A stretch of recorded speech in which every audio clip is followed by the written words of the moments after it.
Bonjour tout le monde. Bonjour prof. Bonjour prof. La science nous apprend comment est générée la matière organique dans les corps vivants grâce à la nourriture. Le cycle de vie dans la nature est un cycle d'interaction entre trois catégories d'organismes vivants. Des producteurs, principalement des végétaux. Des consommateurs, qui sont les herbivores, les carnivores, et les omnivores. Des décomposeurs, qui sont des bactéries, des champignons, et des vers de terre.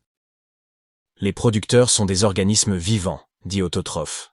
Un organisme autotrophe est un organisme capable de générer sa propre matière organique à partir d'éléments inorganiques comme les minéraux, soit grâce à l'énergie solaire, avec un procédé appelé photosynthèse, soit par l'oxydation des composés inorganiques, avec le procédé appelé chimiosynthèse.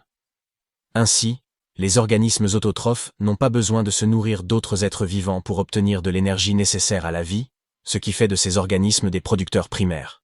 Parmi les organismes autotrophes, on trouve les plantes vertes, certains types de bactéries phototrophes ou chimiotrophes, et les algues. Tandis qu'un consommateur est un organisme hétérotrophe, c'est-à-dire un organisme incapable de synthétiser lui-même ses composants, et qui recourt donc à des sources de matières organiques exogènes, provenant d'autres organismes vivants. On dit que c'est un consommateur primaire.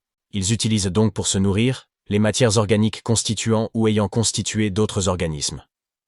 Les êtres humains et les animaux en général, les insectes, les bactéries, les champignons, etc., sont hétérotrophes, sauf les organismes cités précédemment dans la catégorie autotrophe. Les décomposeurs, quant à eux, comprennent une variété d'organismes, y compris certaines bactéries, certains champignons, et les vers de terre, déjà cités précédemment.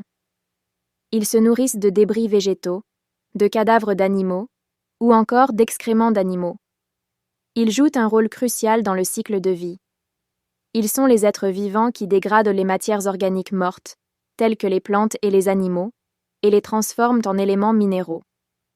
Cela permet de nettoyer la terre et de recycler les êtres vivants décédés en matière organique, qui peut ensuite être consommée par les producteurs primaires, comme les plantes.